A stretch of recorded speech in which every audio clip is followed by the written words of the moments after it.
Hello everyone, welcome back to my channel duty with daughter. तो कल मैंने 1 से लेकर 25 तक के सीजी व्यापार एमपीडब्ल्यू के 2016 क्वेश्चन पेपर को डिस्कस किया था। तो आज हम डिस्कस करेंगे 25 लेके 50 तक के क्वेश्चन को, सीजी व्यापार में 2016 के क्वेश्चन पत्र को। तो चलिए वीडियो की शुरुआत करते हैं। Question number 25, web enable mother and child tracking system was initiated by. Web आधारित मातृ एवं शिशु ट्रैकिंग प्रणाली की शुरुआत किसके द्वारा की गई थी? तो इसका आंसर आएगा ऑप्शन नंबर ए, एनआरएचएम, मतलब कि नेशनल रूरल हेल्थ। ठीक है।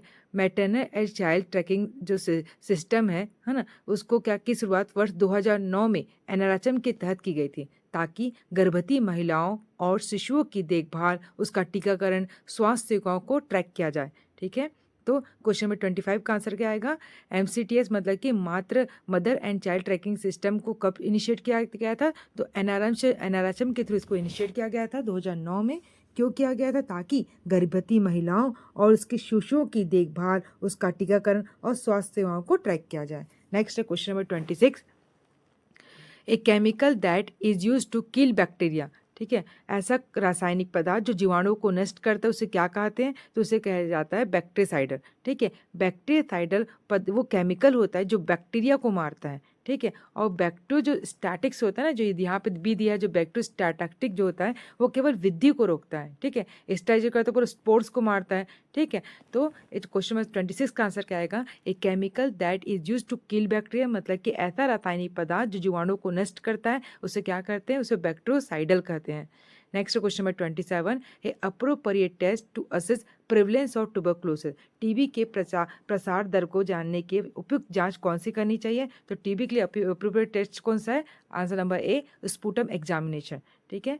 तो इसमें क्या करते हैं? टीबी की पुष्टि के लिए सबसे विश्वसनीय जांच है बलगम की जांच, जिसे क्या बोलते हैं? स्पुटम एग्जामिनेशन करते हैं। नेक्स्ट क्वेश्चन है क्वेश्चन नंबर 28। नेक्स्ट है question number 28, family performance function such as. Option number A, reproduction, B education of children, C economic activity, D all the above. तो इसका आंसर आएगा मतलब कि परिवार के कार्य कौन कौन से होते हैं? फैमिली परफॉर्मेंस फंक्शन सच है, परिवार के कार्य कौन कौन से होते हैं? तो इसका आंसर आएगा ऑल द अबव। प्रजनन करना, ठीक है, बच्चों को शिक्षा देना और आर्थिक कार्य करना। Next question 29, mouth care is indicated. मुंह की जो देखभाल की आवश्यकता किन किन स्थिति में होती है? तो पहला आता है एनपीओ मरीज। ठीक है। एनपीओ मरीज होता है जो नील पर और माउथ रहता है। ठीक है। ओरल सर्जरी के मरीजों को, जिसके ओरल में मतलब मुंह में जो सर्जरी हुई होती है, ऑक्सीजन थेरेपी पर मरीजों में, ठीक है, जो मरीज ऑक्सीजन पे रहते हैं उनमें, मतलब कि इन सभी परिस्थितियों में मुंह की स्वच्छता बनाए रखना आवश्यक है, ताकि उसे इन्फेक्शन से बचाया जा सके। नेक्स्ट क्वेश्चन है क्वेश्चन नंबर 30।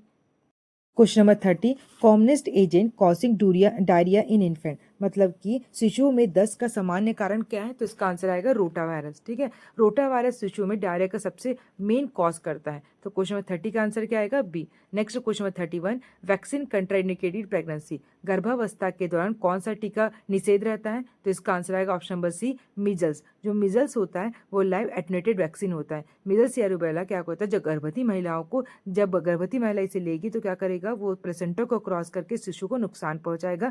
शिशु को क्या करते हैं? उसको डेफनेस का कारण बनेगा, कंजेनाइटल जो रूबेला प्रॉब्लम हो जाएगी। ठीक है। तो ये सारे क्या करेगा? गर्भवती महिलाओं को नहीं दिया जाता क्योंकि भ्रूण को नुकसान पहुंचाता है। इसलिए कोई मिजल्स जो है वो लाइव एटेन्यूएटेड वैक्सीन है।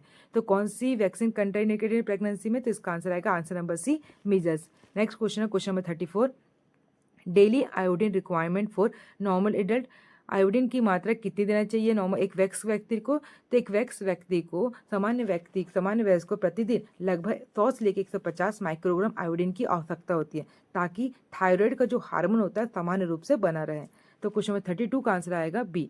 Next question number 33, rise in drug resistant pathogens is mainly due to.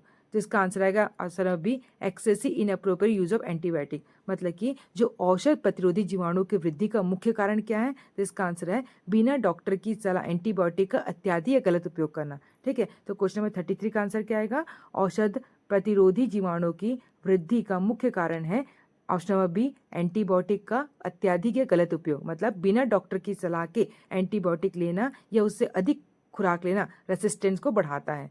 Clear है? क्वेश्चन नंबर 33 का आंसर आएगा बी, मतलब कि एक्सेसिव या इनअप्रोप्रिएट यूज ऑफ एंटीबायोटिक, मतलब कि एंटीबायोटिक की अत्याधिक मात्रा या गलत यूज करना। Next question number 34, WHO references centre for air pollution in India is at, मतलब कि भारत में WHO का वायु प्रदूषण का अनुसंधान केंद्र कहाँ स्थित है? तो भारत में WHO का जो वायु प्रदूषण का अनुसंधान स्थित है नागपुर में। नंबर 34 का आंसर आएगा WHO reference centre for air pollution India, the answer is Nagpur. Next question number 35, patient order azithromycin 2 gram orally, tablet जो है 250 mg की है, नर्स विल गिव, मतलब कि पेशेंट को हमें देना है, पेशेंट को क्या, मरीज को 2 ग्राम अजिथ्रोमाइसिन देना है। एक जो टेबलेट है वो 250 mg की है, तो जो नर्स है वो कितनी टेबलेट दी जाएगी उसको, ठीक है, नर्स कितनी टेबलेट देगी इसको, तो इसका आंसर आएगा 8 टेबलेट। तो समझते हैं इसको, जैसे कि मरीज को 2 ग्राम अजिथ्रोमाइसिन देना है, तो एक टेबलेट कितनी की है, 250 mg की है, तो कुल कितनी टेबलेट देनी है हमें, तो सबसे पहले ग्राम को मिलीग्राम में बदलना है, ठीक है। 1 ग्राम में कितना होता है, तो 1 ग्राम में 1000 मिलीग्राम होता है, तो 2 ग्राम में कितना होगा, तो 2 ग्राम में 2000 मिलीग्राम होगा। क्लियर है, हमें क्या देना है, तो हमें क्या देना है, जैसे कि इसको 2 ग्राम देना है, ठीक है। तो जो 1 ग्राम होता है ना, 1 ग्राम जो होता है वो 1000 मिलीग्राम के बराबर, 1000 मिलीग्राम के बराबर होता है, तो उसको 2 ग्राम देना है, तो जो 2 ग्राम है वो 2000 मिलीग्राम के बराबर होगा। अब पता करें एक टेबलेट में कितनी दवा आती है, जैसे कि एक टेबलेट में 250 मिलीग्राम आएगी। क्लियर है ना, तो हमें कितना देना है इसको, 2 मिलीग्राम देना है, तो एक टेबलेट में कितनी है, एक टेबलेट में 250 मिलीग्राम है, मतलब कि कुल आवश्यकताएं हमें 2000 मिलीग्राम की है, जो एक टेबलेट की मात्रा आती है 250 मिलीग्राम, तो 250 मिलीग्राम को डिवाइड करेंगे 2000 मिलीग्राम से, तो कितना आएगा, तो इसका आंसर आएगा 8 टेबलेट। क्लियर हुआ ना आप लोगों को, तो क्वेश्चन में 35 का आंसर क्या आएगा, patient ordered azithromycin 2 gram orally, tablet equal to 250 mg, nurse will be give, तो नर्स देगी 8 टेबलेट को, ठीक है।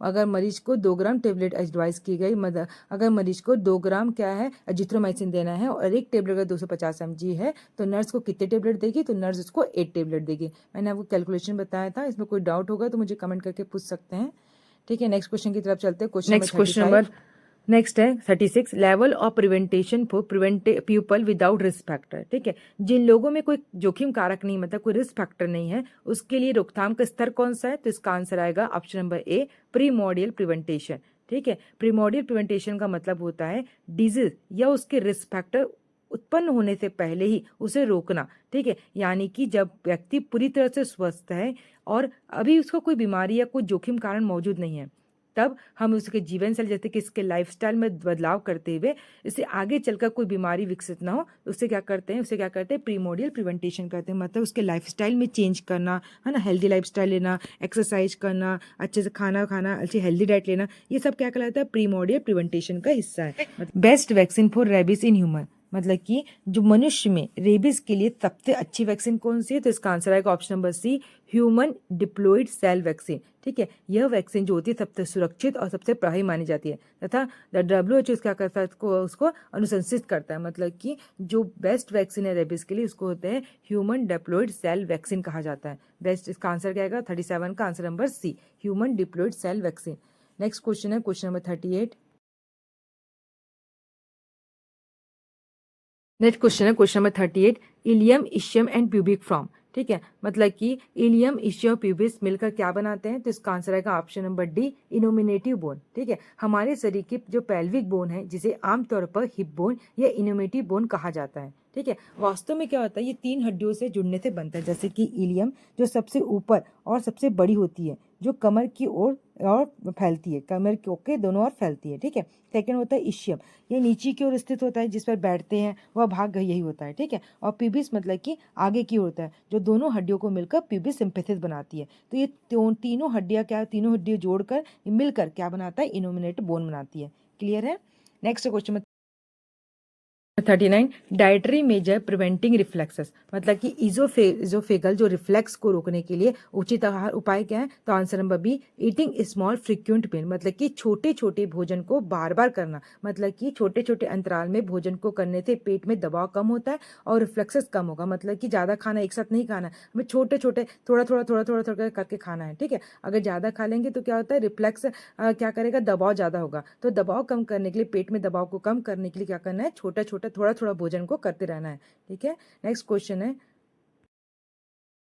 Question number 40, way of reducing communication barrier except, ठीक है, संचार बाधाओं को कम करने के उपायों में से कौन सा नहीं है, तो इसका आंसर आएगा answer number B, discuss differences in partogram, मतलब कि भिन्न विचारधाराओं पर चर्चा करना। ठीक है, विचारों के अंतर पर चर्चा करने से मतभेद बढ़ेगा, इसलिए क्या करता है ये कम्युनिकेशन बैरियर्स में से इसको हटा दिया गया, मतलब संचार को बाधित करता है, इसलिए इसमें से ये नहीं है। ठीक है, तो क्वेश्चन नंबर 40 का आंसर क्या आएगा? Answer number B. Next question number 41, satellite hospital for 4 to 5 urban PSC, मतलब कि 4 से 5 शहरी प्राथमिक स्वास्थ्य केंद्रों में अर्बन पीएससी के लिए सैटेलाइट हॉस्पिटल कहलाता है। क्या कहलाता है? तो इसका आंसर है option number C, urban community health centre, मतलब कि शहरी सामुदायिक स्वास्थ्य केंद्र। जो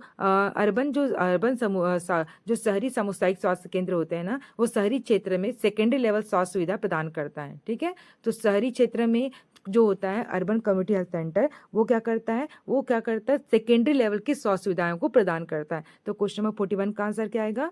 जो satellite hospital 4 to 5 urban PSC, मतलब कि 4 से 5 शहरी प्राथमिक स्वास्थ्य केंद्रों में जो अर्बन पीएससी के लिए सैटेलाइट हॉस्पिटल क्या कहलाएंगे? तो इसको बोलते हैं अर्बन कम्युनिटी हेल्थ सेंटर, मतलब कि शहरी सामुदायिक स्वास्थ्य केंद्र।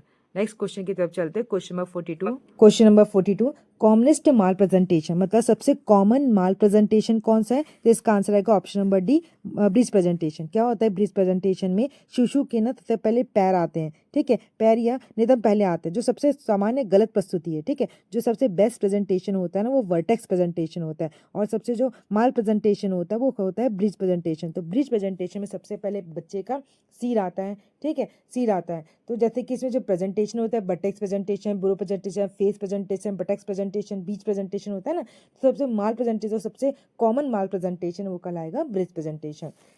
क्वेश्चन 43, सेलेस इज कॉज्ड बाय, जो सेलेस बनने का कारण क्या है? तो इसका आंसर आएगा फ्रिक्शन, मतलब कि जो रगड़ना बोलते हैं ना, फ्रिक्शन मतलब होता है रगड़ना। क्या होता है? तो अच्छा, स्किन में क्या, जब बार बार रगड़ते हैं तो क्या होता है, ये दबाव बढ़ने से जो ऊपरी परत हमारी जो मोटी होकर कहते हैं सेलेस बनाती है। ठीक है, तो क्या कहलाएगा? फिर से एक बार समझते हैं, जो सेलेस बनने का कारण क्या है? सेलेस कॉज्ड बाय, तो इसका आंसर आएगा फ्रिक्शन। ठीक है, फ्रिक्शन कहते हैं जब हम अपने स्किन को ना रगड़ते हैं, ठीक है, बार बार इसको रगड़ेंगे या दबाव पड़ने से क्या होता है, रगड़ने से क्या है, उसमें दबाव पड़ेगी, तो दबाव पड़ने से क्या होता है, जो हमारी स्किन की जो ऊपरी जो परत होती है ना, मोटी होकर क्या बनेगी, ऊपरी परत जो होती है मोटी हो जाएगी, सूज जाती है। देखना कभी जब रगड़ते हैं ना, तो हमारी जो ऊपरी परत है ना, वो मोटी हो जाती है, लाल हो जाती है। ठीक है, मोटी हो क्या बनाएगी, वो सेलेस बनाती है, उसी को क्या बोलते हैं? सेलेस कहलाता है। क्वेश्चन की तरफ चलते हैं, question number 44, virus causing AIDS, मतलब एड्स रोग का कारण बनने वाला वायरस कौन सा है? तो इसका आंसर आएगा answer number B, HIV virus. इसका फुल फॉर्म है ह्यूमन इम्यूनो डेफिशिएंसी वायरस, जो क्या करता है, वो को कॉज करके एड्स बनाता है। ठीक है, next question number 45, high risk pregnancy example except, निम्न में से कौन सा गर्भ उचित जोखिम को उदाहरण नहीं है? कौन सा उदाहरण नहीं है? तो आंसर आएगा no previous caesarean section, option number C. मतलब अगर इसका प्रीवियस में अगर सिजेरियन स्कार नहीं हुआ, इसका फर्स्ट बेबी है और कोई सिजेरियन स्कार नहीं है, तो जो है हाई रिस्क प्रेगनेंसी में वो नहीं आएगा। मतलब answer number C is correct option. कौन कौन से आते हैं? एल्डरली प्राइमी आता है, मल्टीपल प्रेगनेंसी आता है, एंटीपर्टम हेमरेज, वो हाई रिस्क में आते हैं। कौन सा नहीं आता? तो नो प्रीवियस सिजेरियन स्कार, मतलब अगर उसकी पहले डिलीवरी ऑपरेशन से नहीं हुई है तो वो हाई रिस्क में नहीं कहलाएगा।